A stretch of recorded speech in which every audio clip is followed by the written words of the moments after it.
नमो भगवते वासुदेवाय। ओम नमो भगवते वासुदेवाय। ओम नमो भगवते वासुदेवाय। ओम अज्ञानविद्यान्तस्य ज्ञानाञ्जनशलाकया चक्षुरुन्मीलितं येन तस्मै श्री गुरवे नमः। हे कृष्णा करुणा सिन्धो दीनबन्धो जगत्पते गोपेश गोपिका कान्त राधा कान्त नमोऽस्तुते।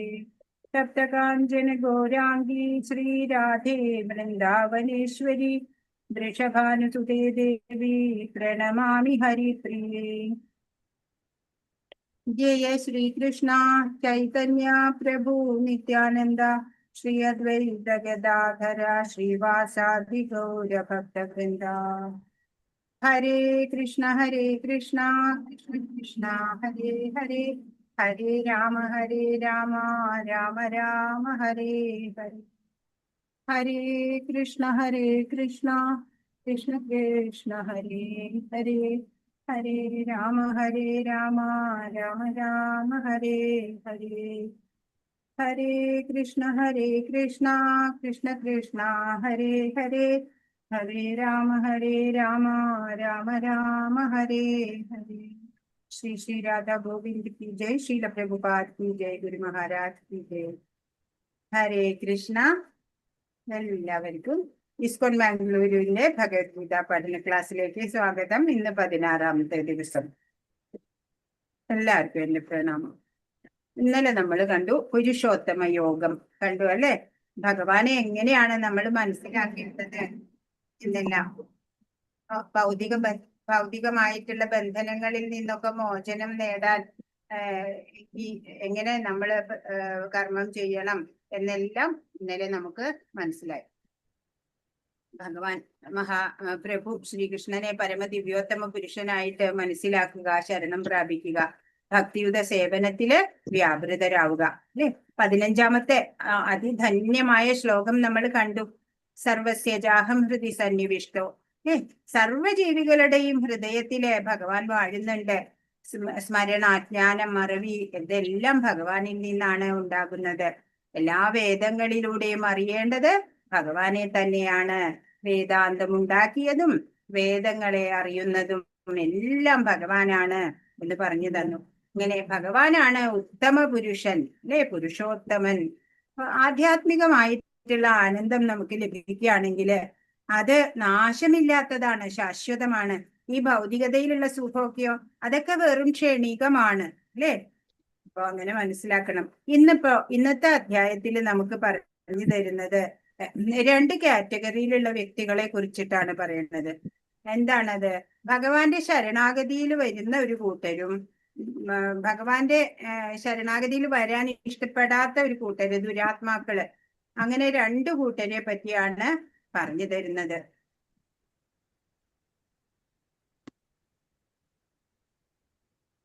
ഹരേ കൃഷ്ണ. ഓം നമോ ഭഗവതേ വാസുദേവായ. ദൈവിക സ്വഭാവത്തിലുള്ളവരുടെ ലക്ഷണങ്ങളാണ്, അല്ലെങ്കിൽ ഗുണങ്ങളാണ് ഇവിടെ ആദ്യത്തെ 3 ശ്ലോകങ്ങളിലായിട്ട് വിവരിക്കുന്നത്. ശ്രീ ഭഗവാനുവാച അഭയം സത്വസംശുദ്ധിർ ജ്ഞാനയോഗ വ്യവസ്ഥിതി ദാനം ദമശ്ച യജ്ഞശ്ച സ്വാധ്യായസ്തവാർജവം അഹിംസാ സത്യമക്രോധസ്ത്യാഗശാന്തിരപൈശുരം ദയാഭൂതേശ്വരോ ലുപ്തും മാധവം ധീരചാവലം തേജക്ഷമാധൃതി ശൗചമദ്രോഹോ നാദിമാനിത ഭവന്തി സമ്പദം ദേവീമഭിജാതസ്യ ഭാരത. ഭഗവാൻ പറഞ്ഞു, ഹേ ഭാരത, നിർഭയത, അസ്തിത്വത്തിന്റെ ശുദ്ധി, ആധ്യാത്മിക ജ്ഞാനനിഷ്ഠ, ദാനം, ആത്മനിയന്ത്രണം, യജ്ഞം, വേദപഠനം, തപസ്, ലാളിത്യം, അഹിംസ, സത്യം, ക്രോധമില്ലായ്മ, ത്യാഗം, ശാന്തി, പരദൂഷണത്തിൽ വെറുപ്പ്, സർവജീവികളോടും കാരുണ്യം, ലോഭമില്ലായ്മ, മൃദുല സ്വഭാവം, വിനയം, സ്ഥിരനിശ്ചയം, തേജസ്, ക്ഷമ, ധൈര്യം, ശൗചം, അസൂയാരാഹിത്യം, ബഹുമതിക്കുള്ള വാഞ്ചയില്ലായ്മ, ഇതെല്ലാം ദിവ്യപ്രകൃതിയാൽ അനുഗ്രഹീതരായ ദൈവികതയുള്ളവർക്കുള്ള ഗുണങ്ങളാണ്. അപ്പൊ എത്ര ഗുണങ്ങളാ പറഞ്ഞിരിക്കണത് അല്ലെ. അപ്പോ മുൻ അധ്യായങ്ങളിലൊക്കെ ആയിട്ട് ഭഗവാൻ പറഞ്ഞു വാക്കുകള് യോഗി അല്ലെങ്കിൽ ഭക്തൻ അല്ലെങ്കിൽ സ്ഥിതപ്രജ്ഞൻ ത്രിഗുണാതീതൻ എന്നൊക്കെ പറഞ്ഞു അല്ലെ. അവരൊക്കെ ഈ ദൈവിക ഗുണത്തിലുള്ളവരാണ് അല്ലെ, നന്മ ചെയ്യുന്നവരാ. അപ്പോ അതെന്തൊക്കെയാണ് എന്ന് കുറച്ചും കൂടെ ഡീറ്റെയിൽ ആയിട്ട് നോക്കാം. അപ്പൊ അഭയം എന്ന് പറഞ്ഞാല് ഭയമില്ലാത്ത അവസ്ഥ തന്നെയാണ് അഭയം. എല്ലാം സ്വകർമ്മ ഫലത്താല് ഈശ്വര സാക്ഷാത്കാരം ലഭിച്ച ആൾക്ക് ഭയം ഉണ്ടാവില്ല. എല്ലാം ഭഗവാന്റെ കൃപയാലെ വരുന്നതാ. നല്ലതാണെങ്കിലും മോശമാണെങ്കിലും അവരങ്ങനെ സ്വസ്ഥരായിട്ട് ഇരിക്കാൻ ഇഷ്ടപ്പെടുന്നവരാ. സത്വസംശുദ്ധി എന്ന് പറഞ്ഞാലോ അന്ധകരണത്തിന്റെ ശുദ്ധിയാണ്. കാമം, ക്രോധം, മതം, മാത്സര്യം, അസൂയ ഇതൊന്നുമില്ലാതെ ഇരിക്കുന്നവരെയാണ് സത്വസംശുദ്ധിയുള്ളവര് എന്ന് പറയും. ജ്ഞാനയോഗ വ്യവസ്ഥിതി എന്നാണെങ്കിലോ ഈശ്വരനാണ് അല്ലെ സത്യമായിട്ടുള്ളത്. ഈ പ്രപഞ്ചം മുഴുവനെ നിറഞ്ഞു നിൽക്കുകയാണ്. അപ്പൊ ഓരോ പ്രപഞ്ച ഘടകങ്ങളെയും ഈശ്വരനായി കാണാൻ സാധിക്കണം. അതാണ് ജ്ഞാനയോഗ വ്യവസ്ഥിതി എന്ന് പറഞ്ഞാല്. ദാനം എന്ന് പറഞ്ഞാല് ഭഗവാന്റെ കാരുണ്യത്താല് നമുക്ക് കൈവന്ന സമ്പത്തും അറിവും എന്താണോ നമ്മുടെ കയ്യിലുള്ളത് അത് വേണ്ടവർക്ക് ദാനം കൊടുക്കാനുള്ള മനസ്ഥിതി ഉണ്ടാവുക. ദാനം. ദമം എന്ന് പറഞ്ഞാൽ ഇന്ദ്രിയ നിഗ്രഹം തന്നെയാണ്. ആത്മനിയന്ത്രണം എന്നൊക്കെ പറയും അല്ലെ. വിഷയസുഖങ്ങള് അനുഭവിക്കും തോറും ഇങ്ങനെ ആസക്തി കൂടി കൂടി വരികയാണ് ചെയ്യുക. അഗ്നിയിൽ നെയ്യ് ഒഴിക്കുന്നത് പോലെ അതിന് ഒരു നിവൃത്തി വരുത്തണം. ഇന്ദ്രിയ നിഗ്രഹം, അതാണ് ദമം. ഇനി യജ്ഞം എന്ന് പറഞ്ഞ നെയ്യ് ഇങ്ങനെ അഗ്നിയിൽ കോരി ഒഴിക്കൽ മാത്രമല്ല യജ്ഞമായിട്ട്. ഈ ജീവിതത്തില് 4 ഘട്ടങ്ങളുണ്ട് എന്ന് പറഞ്ഞു. ഗൃഹസ്ഥാശ്രമം, ധർമ്മം, ബ്രഹ്മചര്യം, ഗാർഹസ്ഥ്യം, വാനപ്രസ്ഥം, സന്യാസം. അപ്പൊ ആ ഓരോ ധർമ്മ ഘട്ടത്തിലും ചെയ്യേണ്ട കർമ്മങ്ങള് യജ്ഞഭാവനയായിട്ട് ചെയ്യാം, ഭഗവത് അർപ്പണമായിട്ട് ചെയ്യാം. അപ്പോൾ അത് യജ്ഞമായി മാറും അല്ലെ. നമ്മൾ മുമ്പും പഠിച്ചതാ. പിന്നെ സ്വാധ്യായം എന്ന് പറഞ്ഞാല് വേദപഠനം, പുരാണ ഇതിഹാസങ്ങള് ഒക്കെ നമ്മള് മനസ്സിലാക്കാൻ ശ്രമിക്കണം. അന്ധവിശ്വാസമൊന്നും പാടില്ല. വേദമാണ് പ്രമാണമാക്കി നമ്മള് ജീവിക്കേണ്ടത്. തപ എന്ന് പറഞ്ഞ തപസ് എന്ന് പറഞ്ഞ കാട്ടിൽ പോയിട്ട് കണ്ണടച്ചിരിക്കൽ അല്ല. നല്ല ശീലങ്ങളൊക്കെ അഭ്യാസം ചെയ്ത് വളർത്തിയെടുക്കണം നമ്മള്. പിന്നെ ലക്ഷ്യം, നമ്മുടെ ഭഗവത് പ്രാപ്തിയാണ് നമ്മുടെ ലക്ഷ്യം. ആ ലക്ഷ്യത്തിലേക്കുള്ള ദൃഢത ഉണ്ടാവുക. നമ്മളില് എന്തെങ്കിലും മാറ്റം വരുത്തണം എന്നുണ്ടെങ്കിൽ അതിനു വേണ്ടി എഫേർട്ട് എടുക്കുക. ഇതൊക്കെയും തപസ്സിൽ പെടും. ഇനി ആർജവം, കാര്യങ്ങൾ നേരായ വഴിക്ക് പറയാ, സ്ട്രെയിറ്റ് ഫോർവേഡ് എന്നൊക്കെ പറയാ അല്ലെ. ഋജു ബുദ്ധി ഉണ്ടാവുക. അഹിംസ എന്ന് പറഞ്ഞ കൊതുവിനെ കൊല്ലാതിരിക്കൽ മാത്രമല്ല അഹിംസ. ഏത് ജീവിയുടെയും പുരോഗതിയെ തടസ്സപ്പെടുത്താതിരിക്കുക. ചിന്ത, വാക്ക്, പ്രവൃത്തി കൊണ്ട് ആരെയും ദ്രോഹിക്കാതിരിക്കുക, അതാണ് അഹിംസ. സത്യം പറഞ്ഞാൽ അറിയാം അല്ലെ. സ്വാർത്ഥ താല്പര്യങ്ങൾക്കായിട്ട് യാഥാർത്ഥ്യത്തിനെ വളച്ചൊടിക്കുക, അങ്ങനെ ചെയ്യരുത്. എന്ത് സംഭവിച്ചാലും സത്യം മാത്രം പറയാം. അക്രോധ എന്ന് പറഞ്ഞാൽ ആരോടും ദേഷ്യപ്പെടാതിരിക്കുക അല്ലെ. കോപ നിയന്ത്രണം ഉണ്ടാവുക എന്ന് വെച്ചാല് ആവശ്യത്തിന് സ്വന്തം മക്കളോടൊക്കെ കോപിക്കാം അല്ലെ, അവരുടെ നന്മയ്ക്കായിട്ട് നല്ലത് പറഞ്ഞു കൊടുക്കാം. പിന്നെ ത്യാഗം എന്ന് പറഞ്ഞാൽ വിട്ടുവീഴ്ച ചെയ്യാം, മറ്റുള്ളവരുടെ നന്മ കണക്കാക്കിയിട്ട് അല്ലേ. അതല്ലെങ്കിൽ ഇപ്പൊ നമ്മളിപ്പോ ഭഗവത് കാര്യങ്ങളില് ഭക്തിയിലേക്ക് വരുമ്പോ കുറെ അവഗണനകളൊക്കെ സഹിക്കേണ്ടി വരും അല്ലെ. അതൊക്കെ സഹിക്കുക, അതൊരു ത്യാഗമാ. പിന്നെ ശാന്തി എന്ന് പറഞ്ഞ എന്തു വന്നാലും മനസ്സംയമനം കൈവിടരുത്, പ്രശാന്ത അവസ്ഥയായിട്ട് ഇരിക്കണം. പിന്നെ അപൈശുനം എന്ന് പറഞ്ഞാല് പരദോഷം കാണരുത്. മറ്റുള്ളവർക്ക് അങ്ങനെ ദോഷമുണ്ട്, ഇങ്ങനെ കുറ്റം, അങ്ങനെ പറയരുത്. കാരണം എല്ലാവർക്കും സ്വന്തമായിട്ടുള്ള വാസനകളാണ് ഉള്ളത്. അവരങ്ങനെ പ്രവർത്തിക്കുന്നതാണ് അല്ലെ. അവരങ്ങനെ പ്രവർത്തിക്കുന്നത് എന്നെ ബാധിക്കില്ല എന്നുണ്ടെങ്കില് പിന്നെ ഞാൻ എന്തിനാണ് അല്ലെ അത് പരദോഷം കാണുന്നത്. കാണരുത്, അതാണ് അപൈശുനം. പിന്നെ ഭൂതേഷുദയ എന്ന് പറഞ്ഞ ഒരാളെ മഹാനാക്കണത് സഹജീവികളോടുള്ള കാരുണ്യാണ് അല്ലെ, സഹാനുഭൂതി, അങ്ങനെ വേണം. അലോലുപത്വം എന്ന് പറഞ്ഞാൽ ഒന്നിനും ആഗ്രഹം ഇല്ലാതിരിക്കുക. ചിലവരുണ്ട് അല്ലെ, എന്ത് കണ്ടാലും അത് എനിക്ക് വേണം വേണം എന്നങ്ങനെ അത് അങ്ങനെ പാടില്ല. മാർദ്ദവം എന്ന് പറഞ്ഞാൽ മൃദുലത തന്നെ, സോഫ്റ്റ്നെസ് അല്ലെ. അപ്പൊ ഒരു ആധ്യാത്മികന് കർക്കശം പാടില്ല. എല്ലാവരും പലരുമായിട്ട് നമ്മളെ ഇടപഴകണം അല്ലെ. അപ്പൊ മൃദുവായിട്ട് അവരുമായിട്ട് സംഭാഷണം ചെയ്യാനും പെരുമാറാനും സാധിക്കണം. മഹാത്മാക്കളെയൊക്കെ കണ്ടിട്ടുണ്ടോ? നല്ല തെളിമ ഉണ്ടാവും അവർക്ക് അല്ലെ. ഹ്രീ എന്ന് പറഞ്ഞാൽ തെറ്റ് ചെയ്യാനുള്ള ലജ്ജ, അതാണ്. ശരി ചെയ്യാനുള്ള ആർജവം ഉണ്ടാവുക. ചാപലം എന്ന് പറഞ്ഞാൽ ചപലതയില്ലായ്മ തന്നെ, ദൃഢത. എന്ത് വന്നാലും മുന്നേറും, അങ്ങനെയുള്ള പ്രയത്നങ്ങളെ പറ്റിയിട്ട് ക്ഷോഭ ഉണ്ടാവില്ല, നിരാശ ഉണ്ടാവില്ല. അങ്ങനെ തേജ എന്ന് പറഞ്ഞാൽ തേജസ് അല്ലെ, മനസ്സിന്റെ ബലം, അതന്നെ തേജസ്. ആത്മീയ പുരോഗതി ലക്ഷ്യമാക്കി പ്രവർത്തിക്കുമ്പോ ഒരു എന്താ പറയാ, ഭ്രമം ഉണ്ടാവില്ല, ഉറച്ചു നിൽക്കും. ക്ഷമ എന്ന് പറഞ്ഞാൽ എന്തും സഹിക്കാനുള്ള കഴിവാണ് ക്ഷമ. പിന്നെ ധൃതി എന്നുണ്ട്, അത് ധൈര്യമാണ്. എവിടെയും പതറാൻ പാടില്ല അല്ലെ. ഭഗവാൻ ഉണ്ട്, ഏത് സാഹചര്യത്തിലും എന്റെ കൂടെ ഭഗവാൻ ഉണ്ട് എന്നുള്ള ഒരു ഉറപ്പ് വേണം. ശൗചം എന്ന് പറഞ്ഞാൽ വിശുദ്ധി തന്നെയാണ് അല്ലെ. മതമാത്സര്യങ്ങളൊന്നും ഇല്ലാത്ത പെരുമാറ്റം, അല്ലാതെ വെറുതെ കുളിക്കൽ മാത്രമല്ല ശൗചമായിട്ടുള്ളത്.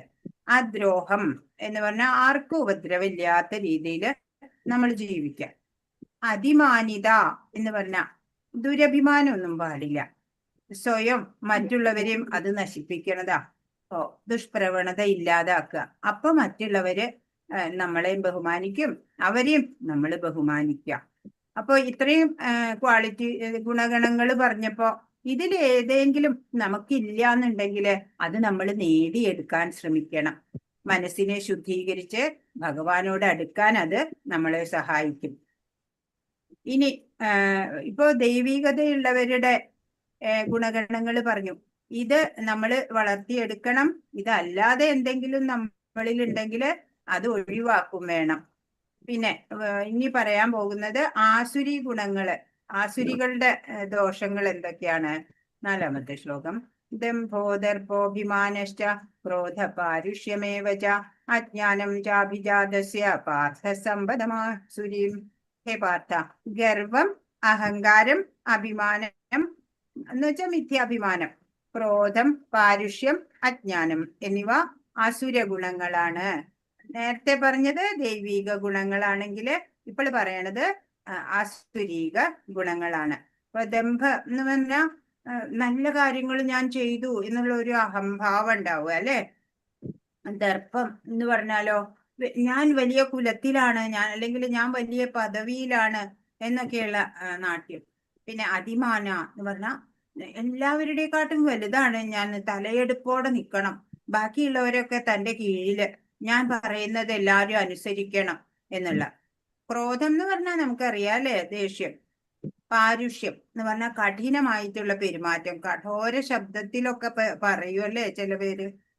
അജ്ഞാനം എന്ന് പറഞ്ഞാൽ ശാസ്ത്രത്തിനെയോ ആചാര്യനെയോ ഒന്നും അനുസരിക്കില്ല, തോന്നിയ പോലെ പ്രവർത്തിക്കുക, അതാണ്. അഭിജാത എന്ന് പറഞ്ഞാൽ ഞാൻ വലിയവനാണ് എന്നുള്ള അഹങ്കാരം എപ്പോഴും ഉണ്ടാവും, ബാക്കിയുള്ളവരൊക്കെ പോരാത്തവര് എന്നുള്ള ഒരു ഭാവം, അതൊന്നും നല്ലതല്ല. അതൊക്കെ ആസുരി സ്വഭാവങ്ങളാണ്. 5-ാമത്തെ ശ്ലോകം. ദേവി സമ്പദ്വിമോക്ഷായ നിബന്ധായ സുരീമത മാശുച സമ്പദം ദേവീമഭിജാതോസി പാണ്ഡവ. അഭൗതിക ഗുണങ്ങൾ മുക്തി സാധകങ്ങളും ആസുര ഗുണങ്ങൾ ബന്ധന കാരണങ്ങളുമാണ്. ദൈവിക ഗുണങ്ങള് മുക്തിക്ക് കാരണമാണ്, ആസുര ഗുണങ്ങളോ ബന്ധന കാരണമാണ്. നമ്മളെ അത് ഈ ഭൗതികതയിൽ തന്നെ തളച്ചിടുകയുള്ളൂ, നമുക്ക് ഇവിടുന്ന് മോചനം ഉണ്ടാവില്ല. പാണ്ഡുനന്ദന, ദൈവിക ഗുണങ്ങളോടെ പിറന്നവനായതുകൊണ്ട് നീ ദുഃഖിക്കേണ്ട. അർജുനനോട് ഭഗവാൻ പറയാണ്, നീ യുദ്ധം ചെയ്യുന്നുണ്ടെങ്കിലും നീ ആസുരി സ്വഭാവിയല്ല.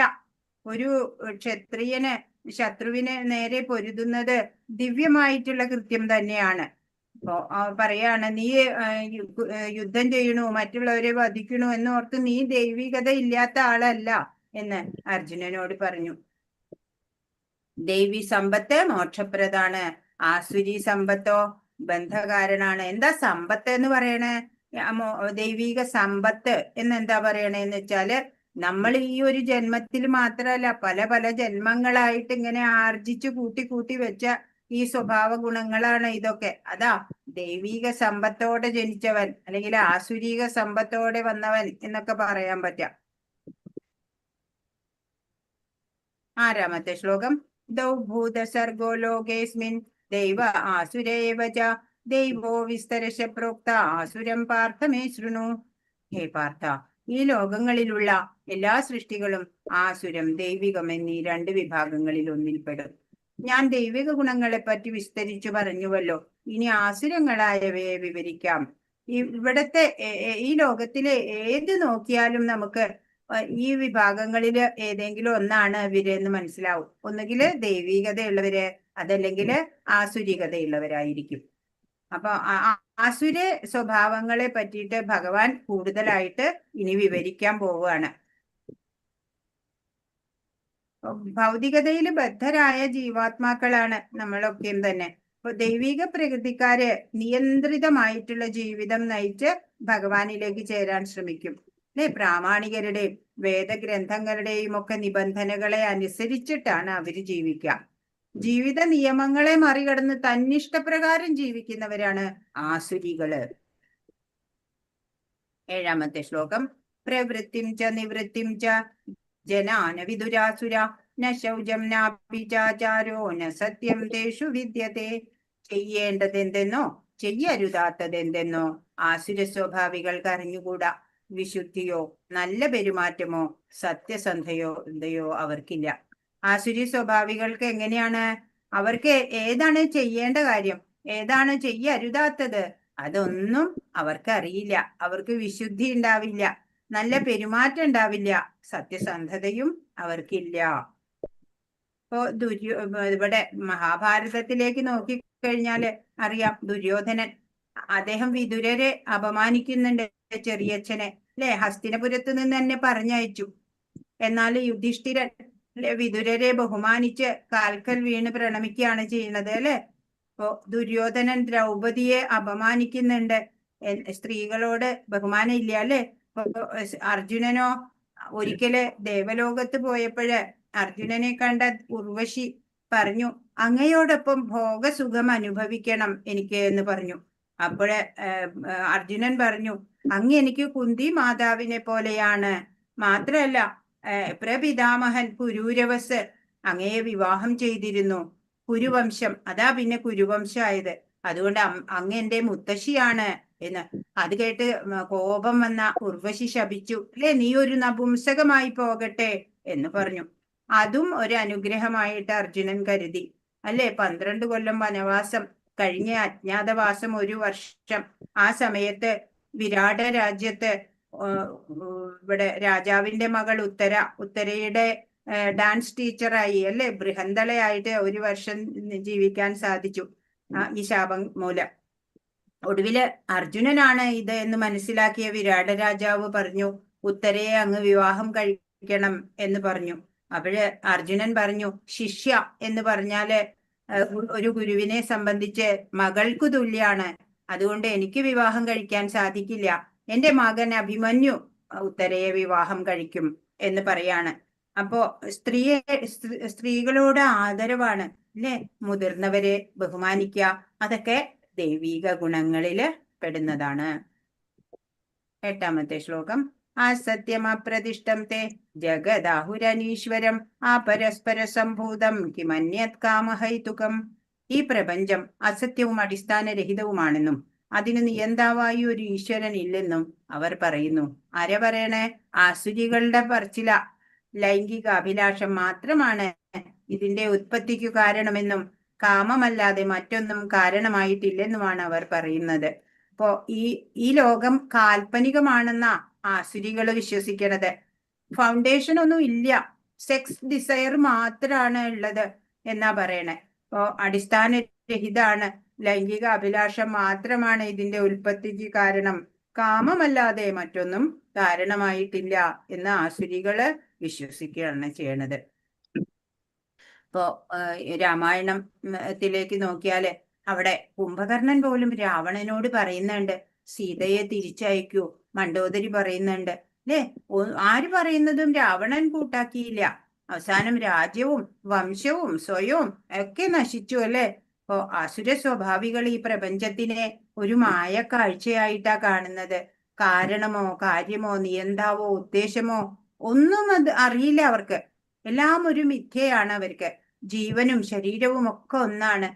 ജ്ഞാനം സമ്പാദിക്കുന്നതിന് പകരം അവരെന്താ ചെയ്യാറിയോ, സ്വപ്ന ലോകത്തിൽ ഇങ്ങനെ വിഹരിക്കും. ആ സ്വപ്നത്തിൽ എന്നെ കുടുങ്ങിക്കിടക്കും. അല്ലാണ്ട് യാഥാർത്ഥ്യം അവർക്ക് മനസ്സിലാക്കാൻ സാധിക്കില്ല. 9ാമത്തെ ശ്ലോകം. ഏതാം ദൃഷ്ടിമവഷ്ടഭ്യ നഷ്ടാത്മാനോ അല്പബുദ്ധയ പ്രഭവന്ത്യുഗ്രകർമാണ ക്ഷയായ ജഗതോ അഹിത. ഈ നിഗമനങ്ങളെ പിന്തുടർന്ന് സ്വയം നഷ്ടപ്പെട്ടവരും അസുരന്മാരുമായ ഈ അല്പബുദ്ധികൾ ലോകനാശകരങ്ങളായ കൊടും ക്രിയകളിൽ ഏർപ്പെടുന്നു അല്ലെ. ബോംബ് വെച്ച് തകർക്കുക അങ്ങനെയുള്ളതൊക്കെ ചെയ്യണത് ആരാ? ആസുരി സ്വഭാവികളാണ് ചെയ്യുക. ലോകനാശത്തിലേക്ക് നയിക്കുന്ന ദുഷ്കർമ്മങ്ങളൊന്നും ചെയ്യാൻ മടിയില്ല അവർക്ക്. ബുദ്ധിയില്ല. അതാ ഈശ്വരനെ അറിയണില്ല. ഈ ഭൗതികത ആവുന്നത്ര ആസ്വദിക്കണം. അതിനായിട്ട് എന്ത് ഉപാധികൾ വേണമെങ്കിലും അവര് കണ്ടെത്തും. എന്താ ഫലം? അങ്ങനെയുള്ള ജനങ്ങൾ അധികം അക്രമാസക്തരാവുക ചെയ്യാ അല്ലെ. നിഷ്ഠൂരന്മാരായി മാറും. സ്വയം അവര് അബ്യൂസേഴ്സ് ആയിട്ട് മാറുകയും ചെയ്യും. അങ്ങനെ അതാണ് ഈ ആസുരി ഗുണങ്ങളുടെ ഒരു ദോഷം ഉള്ളത്. അപ്പൊ ടെറർ, ആതങ്കവാദമൊക്കെ അല്ലെ, അതൊക്കെ ഈ ആസുരി സ്വഭാവമുള്ള ആൾക്കാരാ ചെയ്യണത്. 10ാമത്തെ ശ്ലോകം. ആശ്രിത്യ ദുഷ്പൂരം ദംഭമാനമദാന്യുത മോഹാത് ഗൃഹീത്വാ സദ്ഗ്രാഹാൻ പ്രവർത്തന്തേഷു ജിവ്രത. അടക്കാനാവാത്ത കാമം പൂണ്ടും ദംഭം, ദുരഭിമാനം എന്നിവയിൽ മുഴുകി വ്യാമോഹിതരുമായ ആസുര സ്വഭാവികൾ ക്ഷണികമായതിൽ ആകൃഷ്ടരായി എന്നും വൃത്തിഹീനമായ കർമ്മങ്ങൾ ചെയ്തു വരുന്നു. അപ്പൊ എന്താണ് അവരെ പറ്റി പറയണത്? ഒരിക്കലും അവർക്ക് തൃപ്തി വരില്ല അല്ലെ. സുഖഭോഗങ്ങള് അനുഭവിച്ചാലും തൃപ്തി വരില്ല. ആസക്തി കൂടിയാണ് വരിക. മായാമോഹിതരായിട്ട് അവരിങ്ങനെ അതിനു വേണ്ടിയിട്ട് കഠിനാധ്വാനം ചെയ്യും. തെറ്റായ വഴിയാണ് എന്ന് അറിഞ്ഞുകൂടാ. മലിനമായിട്ടുള്ള ശീലങ്ങള്, മിഥ്യഹങ്കാര പ്രേരിതായിട്ട് വേദസമ്മതമല്ലാത്ത സിദ്ധാന്തങ്ങളൊക്കെയാണ് അവര് ആവിഷ്കരിച്ചുകൊണ്ട് വരിക. അതാണ് പറയണേ. കാമം പൂണ്ട് അവര് ദംഭം, ദുരഭിമാനം എന്നിവയിൽ മുഴുകിയിട്ട് വ്യാമോഹിതരായി പോവും. എന്നിട്ട് ക്ഷണികമായ പലതിൽ ആകൃഷ്ടരാവുക. എന്നിട്ട് വൃത്തിഹീനമായ കർമ്മങ്ങൾ ചെയ്യാൻ തുടങ്ങും.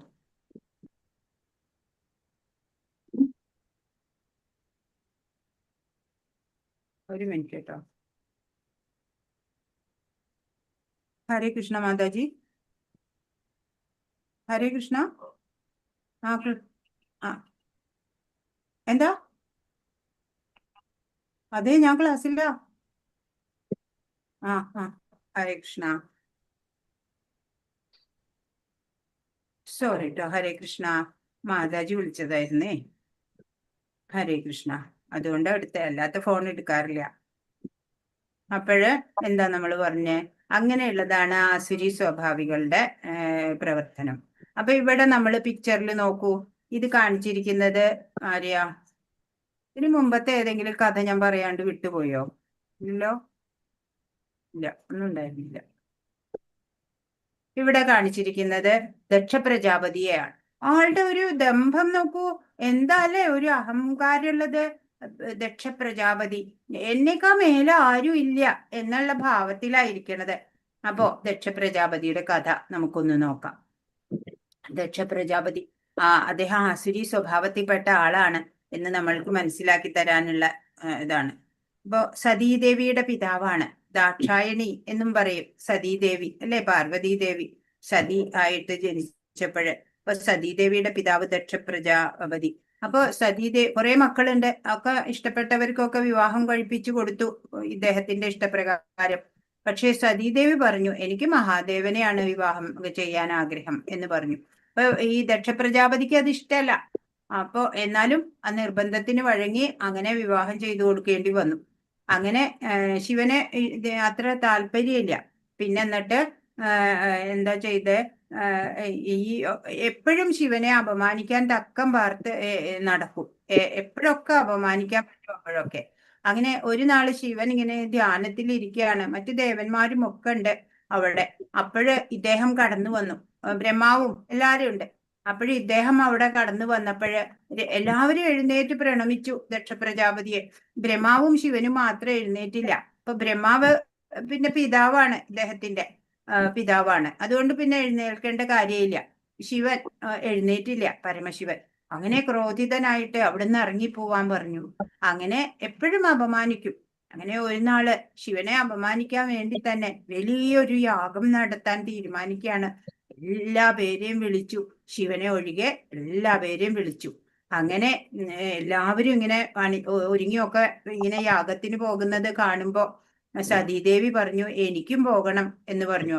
പരമശിവൻ പറഞ്ഞു, വേണ്ട, നമ്മളെ ക്ഷണിച്ചിട്ടില്ലാലോ, അതുകൊണ്ട് പോകണ്ടെന്ന് പറഞ്ഞു. എന്റെ പിതാവിന്റെ ഗൃഹത്തിലേക്ക് പോകാൻ എന്നെ ക്ഷണിക്കേണ്ടല്ലോ, എനിക്ക് പോകണം എന്ന് പറഞ്ഞു.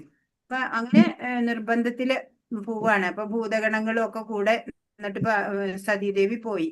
അവിടെ ചെന്നപ്പോ സഹോദരങ്ങളും അമ്മയും ഒക്കെ സന്തോഷത്തോടെ സംസാരിക്കാനൊക്കെ വന്നു. അതൊക്കെ ഈ ദക്ഷ വിലക്കി, സംസാരിക്കണ്ട അവളോട് ആരും എന്ന്. അങ്ങനെ അവിടെ ഇരുന്നു യാഗം കഴിയുന്നത് വരെ. അപ്പോഴ് യജ്ഞശിഷ്ടം എല്ലാ ദേവന്മാർക്കും ഒക്കെ എല്ലാവർക്കും ഒക്കെ ഷെയർ ചെയ്ത് കൊടുത്തു. പക്ഷെ ശിവന് മാത്രം ഈ യജ്ഞശിഷ്ടം വെച്ചില്ല, പകുത്തു വെച്ചില്ല. അങ്ങനെ ശിവനെ അപമാനിക്കുന്നത് കണ്ടിട്ട് സതീദേവി പറഞ്ഞു, ഞാൻ ഇനി എൻ്റെ ദേഹം വെക്കില്ല, എൻ്റെ ദേഹം ത്യജിക്കുകയാണ് ഞാന്. കാരണം എനിക്ക് ദാക്ഷായണി എന്നുള്ള പേരിൽ ഇനി ജീവിക്കണ്ട, ഈ ദക്ഷ പ്രജാപതിയുടെ മകളായിട്ട് എനിക്കിനി ജീവിക്കണ്ട എന്ന് പറഞ്ഞ് അഗ്നിയിൽ പ്രവേശിക്കുകയാണ്. അതറിഞ്ഞ് ശിവൻ അതറിഞ്ഞ് വരികയാണ്, വന്നു ക്രോധിതനായി. അങ്ങനെ ശിവൻ വന്നിട്ട് ഈ ദക്ഷ പ്രജാപതിയുടെ ശിരസ്സറുത്തു. അപ്പോഴ് പിന്നെ ഇദ്ദേഹത്തിന് ബോധ്യായി, തെറ്റൊക്കെ ബോധ്യായി, മാപ്പൊക്കെ പറയാണ്. അപ്പോ ഈ ആടിന്റെ ശിരസ് വെച്ച് കൊടുത്തു എന്നാണ് പറയണേ. അത് സാങ്കല്പികമായിട്ട് അങ്ങനെ പറയണതാണ്. അതിന്റെ അർത്ഥം എന്താണെന്ന് വെച്ചാൽ അദ്ദേഹത്തിന്റെ ദമ്പവും അഹങ്കാരവും എല്ലാം മാറി എല്ലാം പശ്ചാത്താപത്തില് വന്നു എന്നാണ് നമ്മൾ മനസ്സിലാക്കേണ്ടത്. ഹരേ കൃഷ്ണ. 11, 12 ശ്ലോകങ്ങളുടെ ആശയാണ് ഇവിടെ പറയുന്നത്. ഇന്ദ്രിയ സന്ദർപ്പണമാണ് മാനുഷിക സംസ്കാരത്തിന്റെ പ്രധാന ആവശ്യമെന്ന് അവർ കരുതുന്നു. ആസുരികളാണ് കേട്ടോ കരുതുന്നു. ആ കാരണത്താൽ ജീവിത അവസാനം വരെയും അളവറ്റ വ്യാകുലതയോടെ കഴിഞ്ഞുകൂടേണ്ടതായും വരുന്നു. അനേകായിരം ആഗ്രഹങ്ങളുടെ വലക്കെട്ടിലകപ്പെട്ട കാമക്രോധങ്ങൾക്ക് അധീനരായി സുഖഭോഗങ്ങൾക്കായി അന്യായമായിട്ടെങ്കിലും അവർ ധനം സമ്പാദിക്കുന്നു. അപ്പൊ എന്താ പറയണേ? ഇന്ദ്രിയ സന്ദർപ്പണം, ഇന്ദ്രിയ വിഷയങ്ങളിൽ ഇങ്ങനെ രസിക്കുക, അതാണ് അവരുടെ മാനുഷിക സംസ്കാരത്തിന്റെ പ്രധാനമായിട്ടുള്ള ആവശ്യം എന്നാണ് ആസുരികൾക്ക് തോന്നണേ. അതല്ലാണ്ട് ഭഗവത് പ്രാപ്തിക്ക് വേണ്ടി ശ്രമിക്കുക, അല്ലെ, ഭക്തി സാധനകൾ അനുഷ്ഠിക്കുക, ഇതൊന്നും അവർക്ക് അറിഞ്ഞുകൂടാ. ജീവിതാവസാനം വരെയും അവർക്ക് വ്യാകുലതകളും ക്ലേശങ്ങളും മാത്രമേ ഉണ്ടാവുള്ളൂ, അല്ലെ. ഭഗവാനിൽ നിന്ന് അകന്നു പോയാൽ നമുക്ക് എന്താ ഉള്ളത്? ക്ലേശങ്ങൾ മാത്രമേ ഉണ്ടാവുള്ളൂ, അല്ലെ. ഭഗവാനോട് അടുത്ത് നിൽക്കുമ്പോഴാണ് നമുക്ക് സുഖം, ശാന്തി ഒക്കെ ഉണ്ടാവുക. അപ്പോ അനേകായിരം ആഗ്രഹങ്ങളുടെ വലക്കെട്ടിലകപ്പെട്ട അവര് കാമക്രോധങ്ങൾക്ക് അധീനരായിട്ട് സുഖഭോഗങ്ങൾക്കായിട്ട് എങ്ങനെയും അന്യായമായിട്ടും അവര് ധനം സമ്പാദിക്കുകയാണ് ചെയ്യുക. അപ്പൊ ഇന്ദ്രിയ വിഷയ തൃപ്തി മാത്രമാണ് അവരുടെ ലക്ഷ്യം. ഇവിടത്തെ പിക്ചർ എന്ന് പറഞ്ഞാൽ നമ്മൾ മുമ്പ് പറഞ്ഞതാന്ന് തോന്നുന്നു, അല്ലെ. ദേവകി വസുദേവന്മാരാണ്. വസുദേവര് ദേവകി ദേവിയെ വിവാഹം കഴിച്ച് പോകുമ്പോഴേ കംസനാണിത്. കംസനാണ് സഹോദരിയെ കൊണ്ടാക്കുകയാണ് ഭർത്തൃഗൃഹത്തിലേക്ക്. അങ്ങനെ രഥത്തിൽ പോകണ വേളയില് കേൾക്കുകയാണ് ഒരു അശരീരി, ഈ ദേവകിയുടെ 8ാമത്തെ പുത്രൻ നിന്നെ വധിക്കും കംസ എന്ന്. അത് കേട്ടപ്പോ മുടി പിടിച്ച് ആ അനിയത്തിയെ വധിക്കാൻ ശ്രമിക്കുകയാണ്. അപ്പോഴും വസുദേവര് തടയും. അത് നമുക്ക് കഥ അറിയാം, അല്ലെ. 8ാമത്തെ പുത്രൻ വധിക്കുന്നു പറഞ്ഞപ്പോ അപ്പൊ പറഞ്ഞു, എല്ലാ പുത്രന്മാരെയും, ഇവൾക്ക് ജനിക്കുന്ന എല്ലാ പുത്രന്മാരെയും അങ്ങേക്ക് തന്നോളാം, ഇവളെ വധിക്കരുത് എന്ന് പറഞ്ഞ് അങ്ങനെ സമ്മതിക്കുന്നതാ. 13, 14, 15 ശ്ലോകങ്ങളുടെ അർത്ഥമാണ് ഇവിടെ പറയുന്നത്. അസുര സ്വഭാവി ഇങ്ങനെയാണ് വിചാരിക്കുക. എങ്ങനെയാ? ഇന്ന് എനിക്ക് ഇത്രയേറെ ധനമുണ്ട്, എന്റെ പദ്ധതികൾ അനുസരിച്ച് ഞാൻ ഇനിയും ധനം ആർജിക്കും. ഇത്ര ധനം എനിക്ക് ഇപ്പോഴുണ്ട്, അത് ഭാവിയിൽ കൂടി കൂടി വരികയും ചെയ്യും. അയാൾ എന്റെ ശത്രുവാണ്, ഞാൻ അയാളെ കൊന്നു. ഇനിയുള്ള ശത്രുക്കളെയും ഞാൻ കൊല്ലും. ഞാൻ എല്ലാത്തിനും ഉടമയാണ്, ഞാൻ സുഖിയാണ്, എല്ലാം തികഞ്ഞവനും ബലവാനും സന്തുഷ്ടനും സമ്പന്നനുമാണ്. കുലീനരായ ബന്ധുക്കളുണ്ട് എനിക്ക്. എന്നോളം ശക്തിമാനും സന്തോഷവാനുമായി ആരുണ്ട്? ഞാൻ യാഗങ്ങൾ അനുഷ്ഠിക്കും, ദാനം ചെയ്യും, സന്തോഷിക്കും എന്നെല്ലാം ഓർത്ത് അവർ അജ്ഞാനത്താൽ മോഹിതരാവുന്നു. അവര് സ്വയം പറയും, ഞാനാണ് കേമൻ, അല്ലേ, എനിക്ക് ഇത്ര ധനമുണ്ട്, ഇനിയും എന്റെ ധനം വർദ്ധിച്ചു വരും, പിന്നെ എന്റെ ശത്രുക്കളെ ഒക്കെ ഞാൻ വധിക്കും, എല്ലാത്തിന്റെയും ഉടമയായിട്ട് ഞാൻ സുഖിച്ച് ഇവിടെ ജീവിക്കും എന്നൊക്കെ. അങ്ങനെ അവര് അജ്ഞാനം കൊണ്ട് ഇങ്ങനെ മോഹിതരായിട്ട് നടക്കുകയാണ് ആസുരി സ്വഭാവികൾ ചെയ്യുന്നത്. ഇവിടെ കാണിച്ചത് ദ്രൗപദി വസ്ത്രാക്ഷേപമാണ്. നമുക്ക് കഥ അറിയുന്നതാണ്. ശ്രീകൃഷ്ണൻ വന്ന് രക്ഷിക്കും, അല്ലേ? 16 അനേക ചിത്ത വിഭ്രാന്ത മോഹജാല സമാവൃത പ്രസക്ത കാമഭോഗേഷു പതന്തി നരകേഷു ചൗ. ഇങ്ങനെ പലവിധം ആകാംക്ഷകളിൽപ്പെട്ട് വലഞ്ഞും വ്യാമോഹത്തിന്റെ വലയിൽ കുടുങ്ങിയും ഇന്ദ്രിയ സുഖങ്ങളിൽ അത്യാസക്തരായി അവർ നരകത്തിൽ വീഴുന്നു. അങ്ങനെ അവര് ജീവിച്ചിട്ട് എന്താ ഉണ്ടാവുക? അവസാനം നരകത്തിൽ പോയി പതിക്കും, അല്ലെ? അല്ലാതെ അവർക്ക് ശ്രേയസ് ഒന്നും ഉണ്ടാവില്ല. പലതരം വ്യാമോഹം മാത്രാണ്, അല്ലെ? ഇന്ദ്രിയ സുഖതൃപ്തിക്ക് വേണ്ടി പരിശ്രമിക്കുക മാത്രാണ് അവര് ചെയ്യണത്. അതുകൊണ്ട് തന്നെ അവർക്ക് നീചമായിട്ടുള്ള ഗതിയാണ് ഉണ്ടാവുക. ഇവിടുത്തെ പിക്ചർ, ഈ കഥ, ശിശുപാലന്റെ കഥ നമ്മൾ മുമ്പ് കേട്ടതല്ലേ? കേട്ടിട്ടുണ്ടോ? ഹരേ കൃഷ്ണ. ഇല്ല മാതാജി. ഇല്ലേ? അപ്പോള് ഇത് യുധിഷ്ഠിരൻ, യുദ്ധമൊക്കെ കഴിഞ്ഞു, പാണ്ഡവര് ജയിച്ചു, യുധിഷ്ഠിരനെ രാജാഭിഷേകമൊക്കെ കഴിഞ്ഞു. അങ്ങനെ യുധിഷ്ഠിരൻ ഒരു വലിയ യജ്ഞം നടത്താൻ തീരുമാനിക്കുകയാണ്. ഒരു യാഗം നടത്തുകയാണ്. അപ്പോഴ് അതില് അഗ്രപൂജയ്ക്ക് ശ്രീകൃഷ്ണനെ ഇരുത്തുകയാണ്. അപ്പോ ഈ ശിശുപാലൻ എന്ന് പറഞ്ഞാൽ ശ്രീകൃഷ്ണന്റെ തന്നെ ഒരു ബന്ധുവാണ്.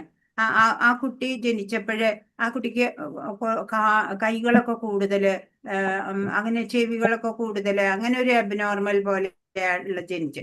അപ്പോഴിങ്ങനെ അശരീരി കേട്ടു. ആരാണോ ഈ കുട്ടിയെ എടുക്കുമ്പോ ഈ കുട്ടിയുടെ എക്സ്ട്രാ ആയിട്ടുള്ള ഇതൊക്കെ പോയി നോർമൽ ആവുന്നത്, ആ ആളുടെ കൈ കൊണ്ടാണ് ഈ കുട്ടിക്ക് മരണം ഉണ്ടാവുക എന്ന് ചെറുതായിരിക്കുമ്പോ പറഞ്ഞു.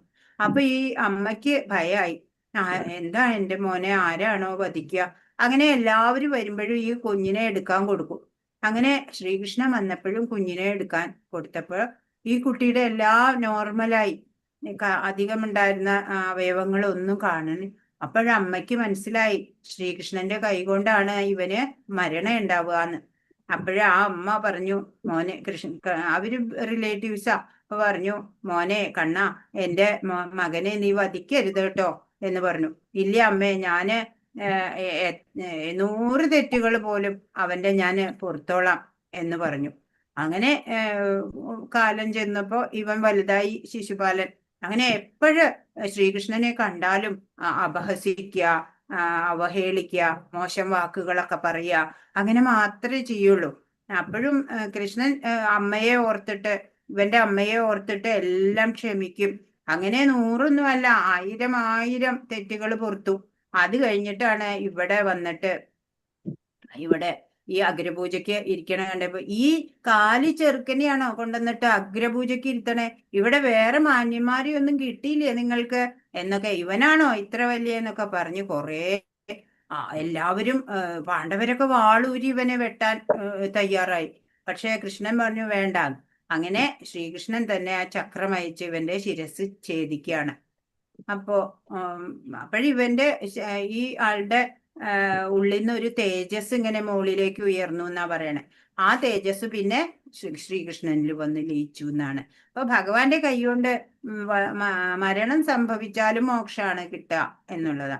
അപ്പൊ ആസുരി സ്വഭാവികളാണ്. അവരെത്ര പറഞ്ഞാലും അവരെ നേരെയാക്കാൻ പറ്റില്ല. അവര് വ്യാമോഹത്തിന്റെ വലയിലാ ഇരിക്കണത്. അതുകൊണ്ടാ, അതാണ് ഇവിടെ കഥ സൂചിപ്പിക്കണത്. 17 നിഷേധികളും സ്വയം സംതൃപ്തരുമായി സമ്പത്ത്, ദുരഭിമാനം ഇവയാൽ വ്യാമോഹിതരായി അഹങ്കാരത്തോടെ അവർ അനുസരിക്കാതെ തന്നെ പേരിന് വൈദിക വിധികൾ അനുസരിക്കാതെ പേരിന് ചില യജ്ഞങ്ങൾ അനുഷ്ഠിക്കാറുണ്ട്. വൈദിക വിധികൾ ഒന്നും നോക്കില്ല. ചില സമയത്ത് അവര് യജ്ഞവും ഒക്കെ അനുഷ്ഠിക്കുകയും ചെയ്യും. ഇപ്പോ ഈ കോപം ആണ് അല്ലെ, കോപം എല്ലാവരെയും നശിപ്പിക്കും അല്ലെ. ഈ കോപത്താലെ പെരുമാറുന്നവർക്ക് അടുത്ത ജന്മം നരകാണ് കിട്ടുക. അതൊന്നും അവര് അറിയണില്ല. ഈ ജീവിതം എന്ന് പറയുന്നത് വരാൻ പോകുന്ന ജീവിതത്തിന്റെ തയ്യാറെടുക്കലാണ് അല്ലെ. ഭഗവാന്റെ ആ പരമ അധികാരത്തിനെ അവഗണിക്കുന്ന കൂട്ടരാ ഈ ആസുരി സ്വഭാവികള്. ധർമ്മശാസ്ത്രങ്ങളെ എല്ലാം അവര് നിഷേധിക്കുകയാണ് ചെയ്യണത്. അപ്പോ ഇവിടെ ഈ ഭൗതികതയില് ജീവികൾ ആകസ്മികമായിട്ട് ജനിക്കുന്ന അല്ല, അതെല്ലാം ആ ഭഗവാന്റെ ആ ഉത്കൃഷ്ട ശക്തിയുടെ ക്രമീകരണങ്ങളാണ് ഇവിടെ ഈ ഭൗതികതയിൽ ജനനം കൊള്ളുന്നത്.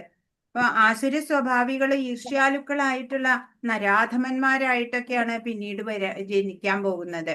അപ്പോ ഇവിടെ അങ്ങനെ പലപ്പോഴും യജ്ഞം, തപസ്യ ഒക്കെ അനുഷ്ഠിക്കും. ഇവിടെ ഒരു ഭസ്മാസുരനെയാണ് കാണുന്നത്. ഭസ്മാസുരൻ ശിവനെ തപസ് ചെയ്തു. അങ്ങനെ ശിവൻ പ്രത്യക്ഷപ്പെടുന്നില്ല. കാരണം മറ്റുള്ളവരെ ദ്രോഹിക്കാനുള്ള വരൊക്കെയാണ് ചോദിക്കണതേ. അത് കാരണത്താല് ആർക്കും ഇഷ്ടല്ല. അങ്ങനെ ശിവൻ പ്രത്യക്ഷപ്പെടുന്നില്ല. അവസാനം ശരീരത്തിലുള്ള മാംസങ്ങൾ വരെ അറുത്ത് തീയിൽ ഹോമിക്കാൻ തുടങ്ങി ഇയാള് ശിവന് വേണ്ടിയിട്ട്. അങ്ങനെ ശിവൻ പ്രത്യക്ഷപ്പെട്ടു. അപ്പൊ എന്താ വരം വേണ്ടത്? ഞാൻ തൊടുന്ന ആൾക്കാരെല്ലാം ഭസ്മമായി പോകണം, അതാ വരം വേണ്ടേ. ഓ ശരി പറഞ്ഞു. അങ്ങനെ ഏറ്റവും ആദ്യം ട്രയൽ നോക്കണത് തന്നെ ശിവന്റെ മേല നോക്കാൻ വരണം. ശിവൻ ഓടി. അങ്ങനെ വിഷ്ണു മനസ്സിലാക്കി. വിഷ്ണു നടുവിൽ വന്നു. ഒരു സാധാരണ ഒരു ആളുടെ വേഷത്തിൽ വന്നിട്ട് പറഞ്ഞു, എവിടേക്കാ ഓടണേന്ന് ചോദിച്ചു. ഇയാള് പറഞ്ഞു, ഇങ്ങനെ ഒരു വരം കിട്ടിയിട്ടുണ്ട് എനിക്ക്, അതിനെ ഒന്ന് ട്രയൽ നോക്കാനാണ് എന്ന് പറഞ്ഞു. അതിനെന്തിനാ വിഷമിക്കണേ, സ്വന്തം തലയിൽ കൈവച്ച് നോക്കൂ, അപ്പോഴറിയാലോ എന്ന് പറയാണ്.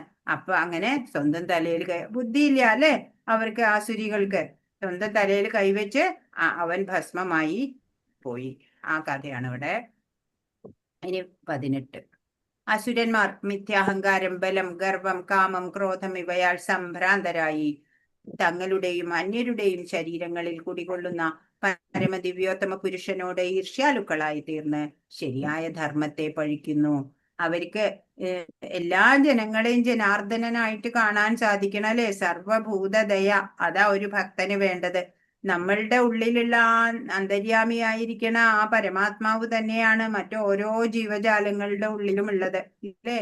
ഒരു ചെറിയ ഉറുമ്പാണെങ്കിലും ശരി, അല്ലെ ആനയാണെങ്കിലും, എല്ലാവരുടെയും ഉള്ളിൽ ആ പരമാത്മ ചൈതന്യം തന്നെയാണ് എന്ന് മനസ്സിലാക്കിയിട്ട് സമഭാവന വേണം.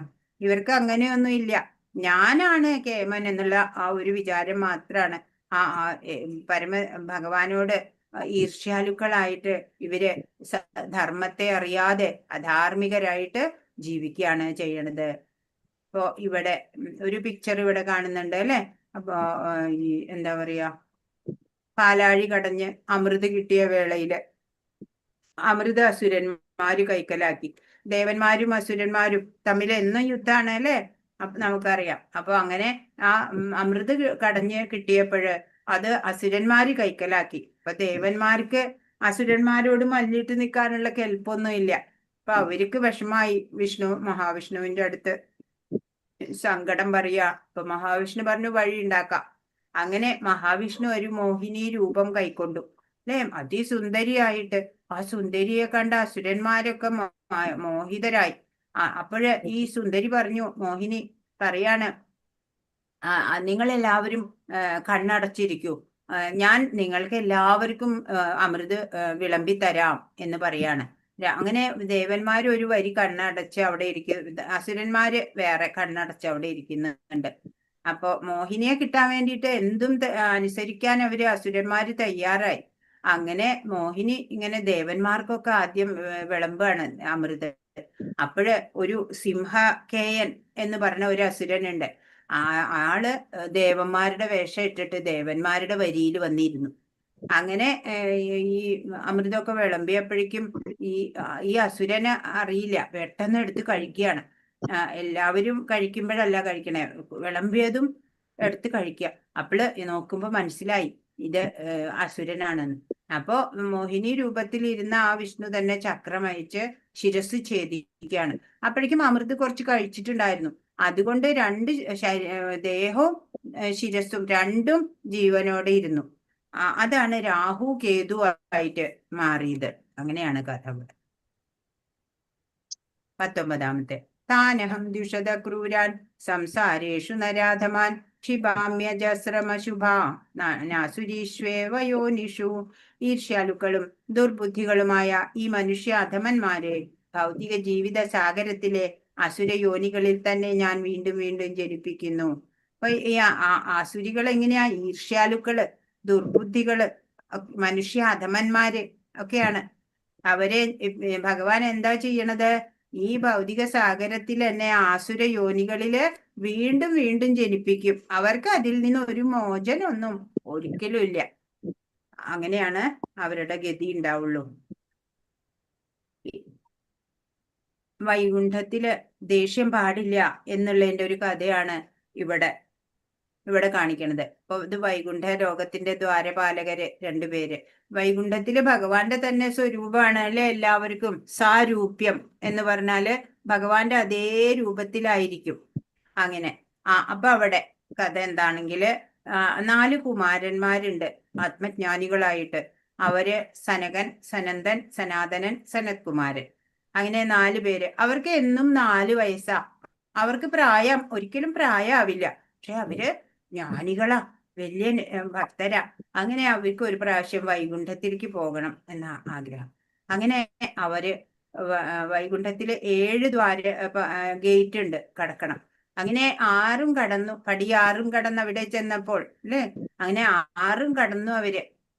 7ാമത്തെ ഗേറ്റിന്റെ അവിടെ ഗേറ്റ് കീപ്പേഴ്സ് ആയിട്ട് ജയവിജയന്മാര് നിൽക്കുന്നുണ്ട് ഇവര്. അപ്പോഴ് കടത്തി വിട്ടില്ല. ഈ 4 പിള്ളേരെ കണ്ടപ്പോ അവർക്ക് അത്ര വില തോന്നിയില്ല. ഇവരൊന്ന് പോകാൻ പറ്റില്ല അകത്തേക്ക് എന്ന് പറഞ്ഞു. ക്രുദ്ധരായി ഇവര് ജ്ഞാനികളാണല്ലേ, ഇവരെ കവിഞ്ഞേ ഉള്ളൂ എല്ലാവരും, ഇവരെ കഴിഞ്ഞ ആരുമില്ല. അപ്പോൾ ഇവര് പറഞ്ഞു, അങ്ങനെയാണോ? ഞങ്ങളെ തടയാൻ മാത്രം നിങ്ങള് ആളായോ? എന്നാ ഞങ്ങളിതാ നിന്നെ ശപിക്കണു. നിങ്ങള് 3 ജന്മം ഭൂമിയിലെ അസുരന്മാരായിട്ട് ജനിക്കട്ടെ എന്ന് ശപിച്ചു. അതറിഞ്ഞ് പെട്ടെന്ന് തന്നെ വിഷ്ണു പുറത്ത് വന്നു. വിഷ്ണു പറഞ്ഞു, പ്രജകള് ശിഷ്യരെന്ത് തെറ്റ് ചെയ്താലും സ്വാമിക്കാണല്ലോ അതിന്റെ ഉത്തരവാദിത്തം. ഞാൻ നിങ്ങളോട് ക്ഷമ പറയണു നിങ്ങളെ അപമാനിച്ചതിന് എന്ന് പറഞ്ഞിട്ട് കുമാരന്മാരെയൊക്കെ കൂട്ടിക്കൊണ്ടുപോയി സൽക്കരിക്കുകയാണ്. അപ്പോഴിവര് ജയവിജയന്മാര്, ശാപം കിട്ടിയ ജയവിജയന്മാര് ഭഗവാന്റെ കാക്കൽ വീണിട്ട് പറഞ്ഞു, ഞങ്ങൾക്ക് എവിടെ അസുരനായിട്ടോ എന്ത് വേണമെങ്കിൽ ഞങ്ങൾ ജനിച്ചോളാം. പക്ഷെ എന്തായാലും ഞങ്ങൾക്ക് ഭഗവത് പ്രാപ്തി അവസാനം തരണം എന്ന് പറയാണ്. അത് ഞാൻ തരും, അത് നിങ്ങൾക്ക് ലഭിക്കും എന്ന് പറഞ്ഞു. അങ്ങനെ അവര് സത്യയുഗത്തിൽ അവര് ഹിരണ്യാക്ഷനും ഹിരണ്യകശിപുവുമായിട്ട് ജനിക്കുന്നുണ്ട്. അത് കഴിഞ്ഞിട്ട് ത്രേതായുഗം വന്നപ്പോഴവര് രാവണനും കുംഭകർണനുമായിട്ട് ജനിച്ചു. പിന്നെ ദ്വാപര യുഗത്തിൽ അവര് ശിശുപാലനും ദന്തവക്ത്രനുമായിട്ട് ജനിച്ചു. 3 തവണയും ഭഗവാന്റെ കൈകളാലെ മരണം ഉണ്ടായി അവർക്ക്. പിന്നെ അവര് വൈകുണ്ഠത്തിലേക്ക് പോയി. ആ കഥയാണ്.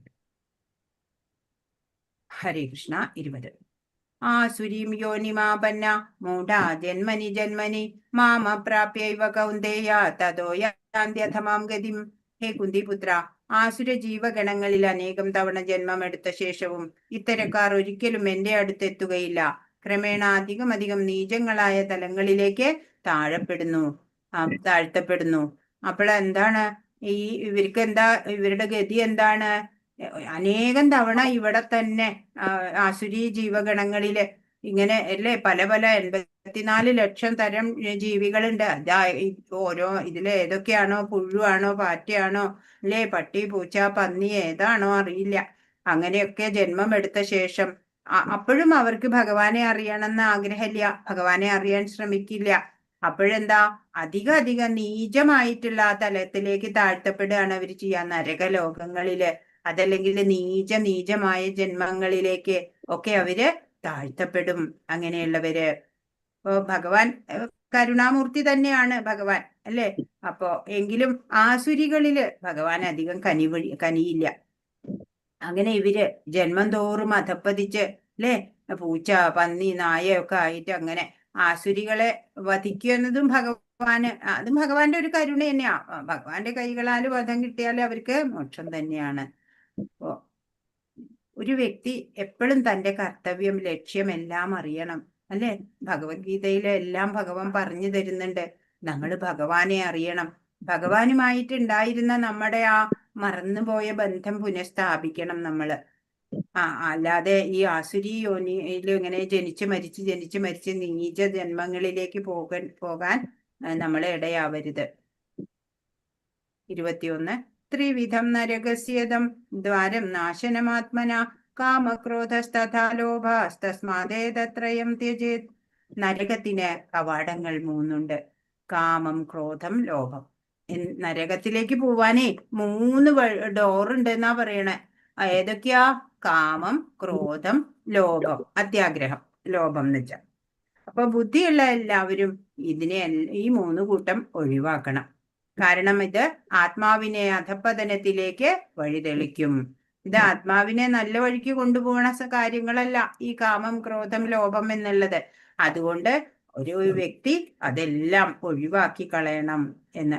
നരകദ്വാരങ്ങളാണ് കാമം, ക്രോധം, ലോഭം. 3 കാര്യങ്ങൾ അരുത്. ഭൗതികതയിൽ നിന്ന് ഒരിക്കലും മോചനം ഉണ്ടാവില്ല. പിന്നെ ഏതൈർവിമുക്ത കൗന്ദേയ തമോ ദ്വാരൈ സ്ത്രീഭിർനര ആചര്യത്യാത്മന ശ്രേയസ്തോ യാതി പരാം ഗതിം. കുന്തിപുത്ര, ഈ 3 നരകദ്വാരങ്ങളിൽ നിന്ന് രക്ഷ പ്രാപിച്ചവർ ആത്മസാക്ഷാത്കാരത്തിനുതകുന്ന കർമ്മങ്ങൾ ചെയ്ത് ക്രമേണ പരമപദത്തിലെത്തും. അപ്പൊ കാമം, ക്രോധം, ലോഭം 3 ഒഴിവാക്കുക. എന്നിട്ട് ആത്മസാക്ഷാത്കാരത്തിനുതകുന്ന കർമ്മങ്ങൾ ചെയ്യുക. അങ്ങനെ അവര് ക്രമേണ പരമപദത്തില് എത്തും, ഭഗവാന്റെ അടുത്ത് എത്തും അല്ലെ. ഭഗവാനെ കിട്ടണമെങ്കിൽ എന്ത് വേണം? കാമം, ക്രോധം, ലോഭം ഇതൊക്കെ ഒഴിവാക്കുക. മനുഷ്യൻ കാമം, ക്രോധം, ലോഭം എന്നീ 3 ശത്രുക്കളെ പറ്റി കരുതലോടെ ഇരിക്കണം. ഒരാൾ കാമക്രോധ ലോഭങ്ങളിൽ നിന്ന് എത്ര ഒഴിഞ്ഞു നിൽക്കുന്നുവോ അത്രത്തോളം അയാളുടെ ജീവിതം പരിശുദ്ധമായി തീരും. അങ്ങനെ പരിശുദ്ധമാവണല്ലേ ഭഗവാനെ കിട്ടാൻ. പിന്നെ വൈദിക സാഹിത്യങ്ങളിൽ പറയുന്ന നിയമനിബന്ധനകളെ അയാൾക്ക് അനുസരിക്കാൻ കഴിയും. മനുഷ്യ ജീവിത നിയന്ത്രണത്തിനുള്ള ഈ പ്രമാണങ്ങളെ സ്വീകരിച്ചുകൊണ്ട് ക്രമേണ ആധ്യാത്മിക ഉന്നതിയിലേക്ക് ഉയരാം. അപ്പോ ഈ കാമം, ക്രോധം, ലോഭം ഒക്കെ ഒഴിവാക്കണം അല്ലേ. ഇങ്ങനെ കൃഷ്ണാവബോധം വരെ എത്താൻ ഭാഗ്യമുണ്ടായവന് വിജയം സുനിശ്ചിതം ആവും. അല്ലാത്തവരിങ്ങനെ ഗതി എന്താവും?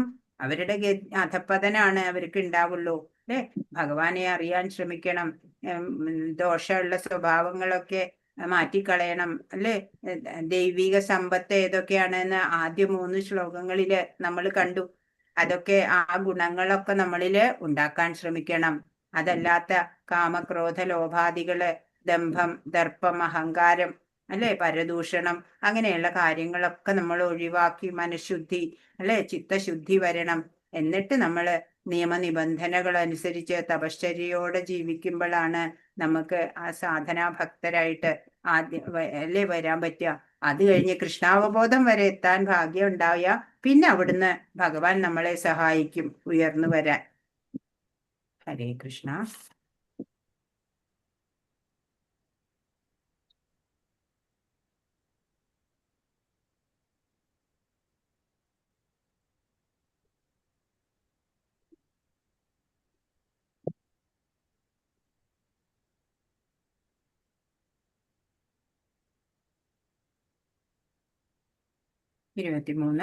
യശാസ്ത്രവിധിമുത്സൃജ്യ വർത്തതേ കാമകാരത ന സ സിദ്ധിമവാപ്നോതി ന സുഖം ന പരാം ഗതിം.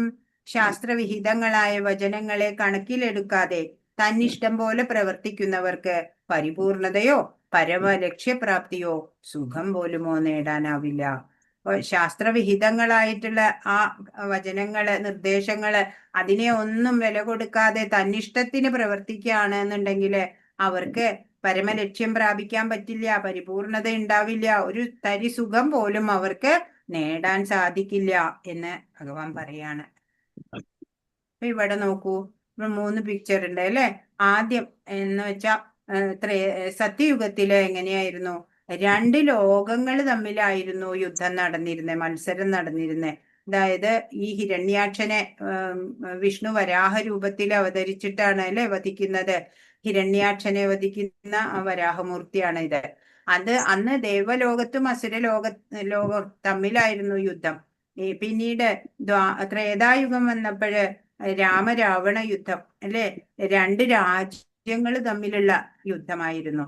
അതുപോലെ ദ്വാപര യുഗം എത്തിയപ്പോഴോ ഒരേ കുലത്തിൽപ്പെട്ട രണ്ട് കുടുംബങ്ങൾ തമ്മിൽ യുദ്ധത്തില് പെട്ടു അല്ലെ. കൗരവരും പാണ്ഡവരും തമ്മിൽ യുദ്ധത്തിൽ ഏർപ്പെട്ടു.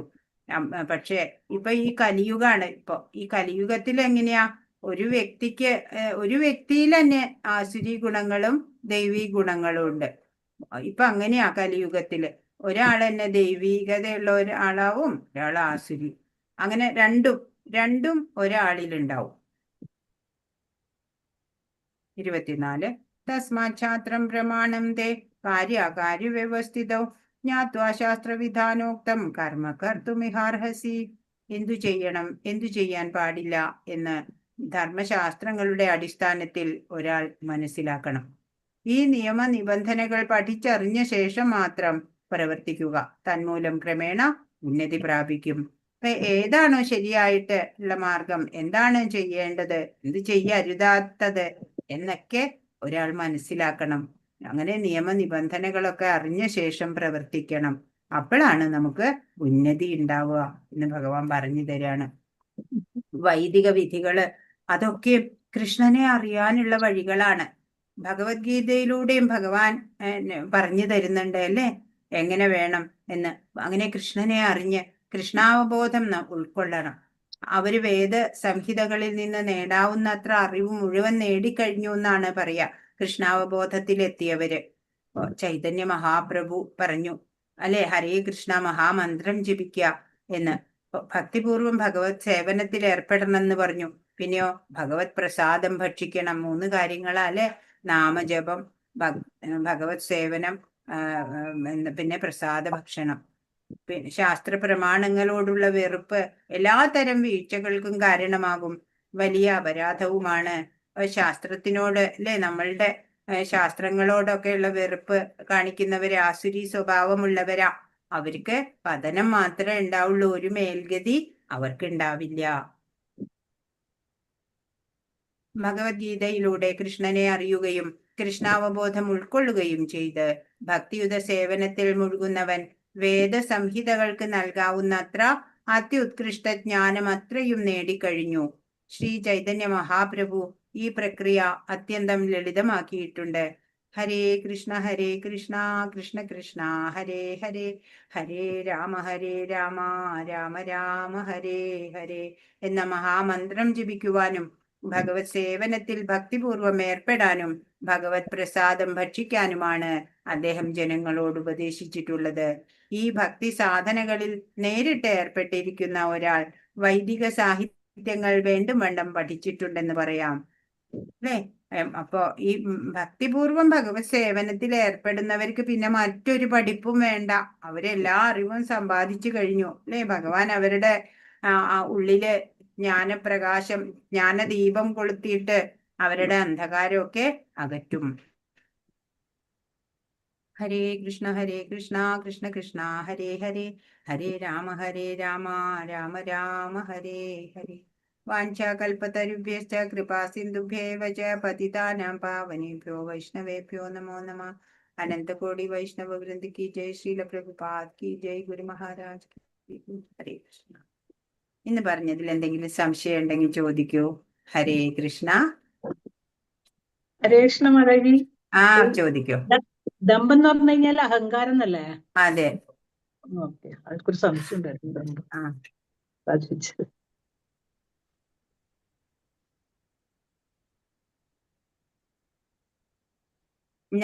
ഞാൻ നല്ല കാര്യം ചെയ്തു, ഞാൻ വലിയ ആളാണ് എന്നൊക്കെയുള്ള അഹങ്കാരം തന്നെ ദമ്പം. അപ്പൊ ചോദ്യോത്തരങ്ങള്, വേറെ സംശയം ഇല്ലെങ്കിൽ ചോദ്യോത്തരങ്ങൾ എടുത്തോളൂ.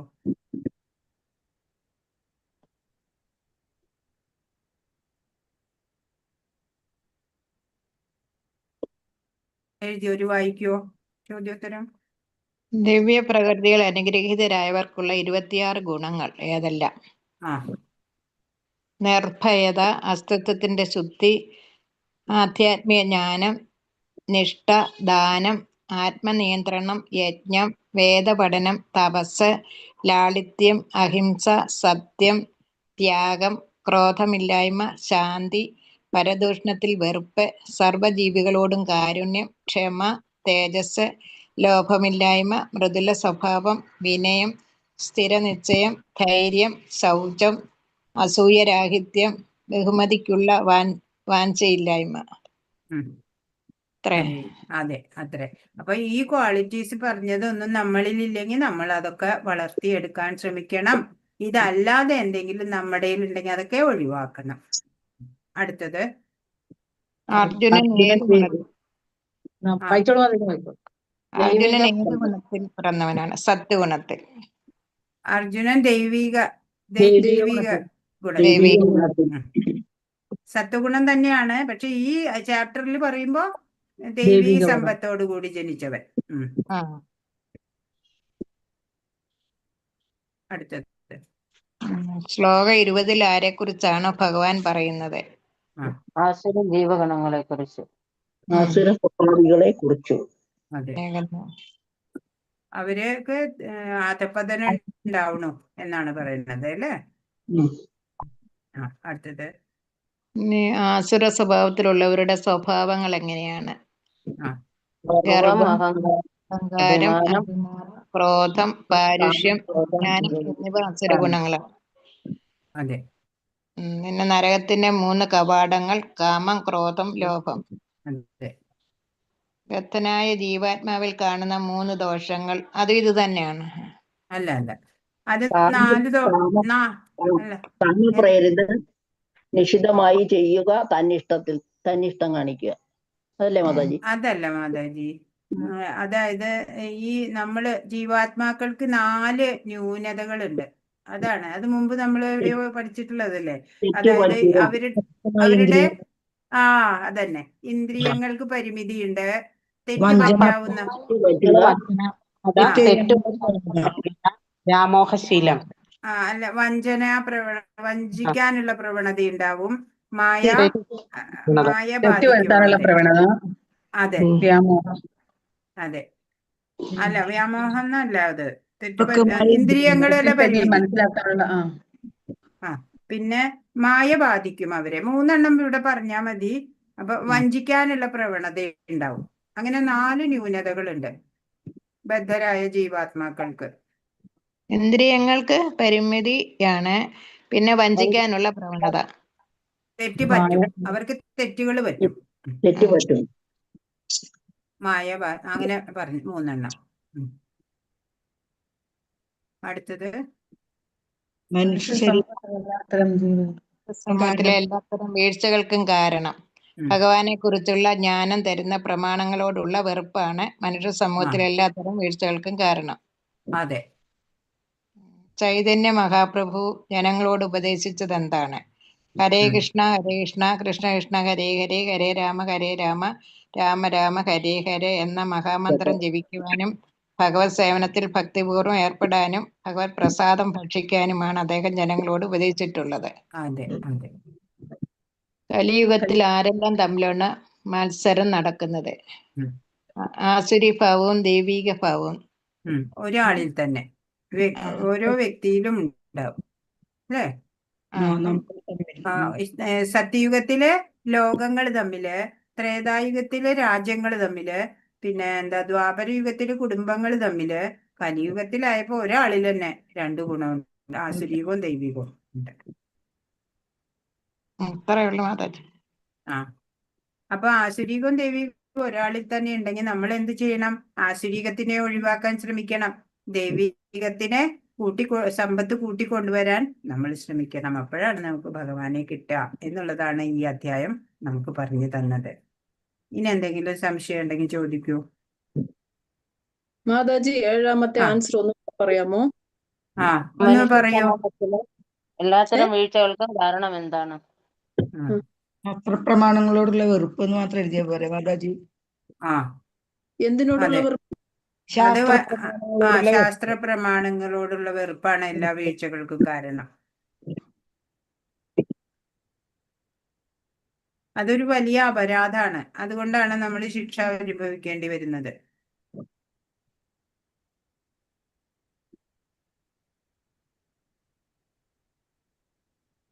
ഹരേ കൃഷ്ണ. അപ്പൊ നിങ്ങള് ഏത് സമയമാണ് ചൂസ് ചെയ്യണ്ടേന്ന് അഡ്മിനോട് പറഞ്ഞോളൂ കേട്ടോ. 2 ദിവസം കൂടിയല്ലേ ക്ലാസ് ഉണ്ടാവുള്ളൂ. ഹരേ കൃഷ്ണ മാതാജി. മാതാജി. ഞാൻ 3 മണിന്റെ ക്ലാസ്സിലായിരുന്നു സാധാരണ അതെ ഉണ്ടാകാറുള്ളത്. അതെ. ഇന്ന് ഉണ്ടായിട്ടില്ല. അപ്പൊ തുറന്നപ്പോ ഈ ക്ലാസ്സിലാണ് എത്തിയത്. ഞാൻ യൂട്യൂബ് തുറന്നു നോക്കിയത് അപ്പൊ ഈ ക്ലാസ് കണ്ട് കിട്ടിയിട്ടുണ്ടായിരുന്നത്. ആയിക്കോട്ടെ ആയിക്കോട്ടെ മാതാജി. അപ്പൊ ഇനി ഏത് ക്ലാസ്സിലാ? ലെവൽ 2 ചേരുക? ഏത് സമയാ? ഈ സമയം തന്നെ പറ്റുള്ളൂ. എനിക്കൊരു എക്സാം എഴുതാനുണ്ട് ഡിസംബറിൽ. അപ്പൊ നോക്കട്ടെ, കഴിയുന്നു ഇതും കഴിയുന്നു വിചാരിക്കുന്നു. അതിന്റെ കൂടെ തന്നെ ലെവൽ 2ലേക്ക് കടക്കാൻ കഴിയുന്നു. 3 മണിന്റെ ക്ലാസ് തന്നെ പറ്റുള്ളൂ. ഇല്ല, 3 മണി ചിലപ്പോ മാറ്റും മാതാജി. 3 മണിയിൽ സ്ട്രെങ്ത് കുറവാണ്. ആ 3 മണിയില് ഈ ബാച്ച് 6:30-യിലൊക്കെ സ്ട്രെങ്ത് ആളുകൾ കുറവാണേ. അതുകൊണ്ട് ഏത് സമയത്താ ഉണ്ടാവുക ലെവൽ 2? ലെവൽ 2 രാവിലെ 6:30, 11:30, രാത്രി 8:30. 11:30. ഓഫീസിൽ പോയി കഴിഞ്ഞാൽ ക്ലാസ് മിസ്സാവും. യൂട്യൂബ് തന്നെ അതാക്കേണ്ടി വരും. അതാണ് ലൈവായിട്ട് 6:30 നോക്കട്ടെ. എന്നാല് രാവിലെ 6:30, 6:30 പിന്നെ 11:30, രാത്രി 8:30. അത് 6:30 പറ്റുള്ളൂ. അല്ലാതെ ക്ലാസ് മിസ്സായി പോകും. ലൈവ് ക്ലാസ് ഒക്കെ അറ്റൻഡ് ചെയ്യാൻ പറ്റില്ല. ആ സമയമാകുമ്പോ കുറെ കൂടെ നേരത്തെ എന്നിട്ട് ബാക്കിയെല്ലാം നേരത്തെ കഴിച്ചിട്ട് 6:30 ആ ഒരു സമയം ക്ലാസ് അറ്റൻഡ് ചെയ്യാന്നുള്ളതിൽ നോക്കാം. എനിക്കൊരു പരീക്ഷ ഉണ്ട്. അതാണ് സംസ്കൃത പരീക്ഷ ഉണ്ട്. ഡിസംബർ 14-ലാണ് അത്. അപ്പൊ അതിനും കൂടി വേണ്ടിയിട്ട് പ്രിപ്പയർ ചെയ്യാനുണ്ട്. എല്ലാവരും ഒന്ന് ആലോചിച്ചിട്ട് പറഞ്ഞോളൂ. ഇപ്പൊ 2 ദിവസം കൂടി നമ്മൾ ഇതേപോലെ തന്നെ ക്ലാസ്സുകൾ നടക്കും. അത് കഴിഞ്ഞാൽ പരീക്ഷ, പിറ്റേ ദിവസം പരീക്ഷ. അത് കഴിഞ്ഞാൽ ലെവൽ 2 വരുമ്പോഴാണ് ഈ ബാച്ച് സമയമാറ്റം നിങ്ങളൊന്ന് ഉൾക്കൊള്ളേണ്ടി വരിക. കഴിയുമെന്ന് വിചാരിക്കട്ടെ. ഭഗവാൻ സഹിക്കട്ടെ. ഹരേ കൃഷ്ണ. ഹരേ കൃഷ്ണ മാതാജി, പ്രണാമം. സമയം ഏതാ വേണ്ടെന്ന് വസന്ത മാതാജിയുടെ അടുത്ത് പറഞ്ഞു കൊടുത്താൽ മതി കേട്ടോ. ഹരേ കൃഷ്ണ. അപ്പൊ നാളെ കാണാം.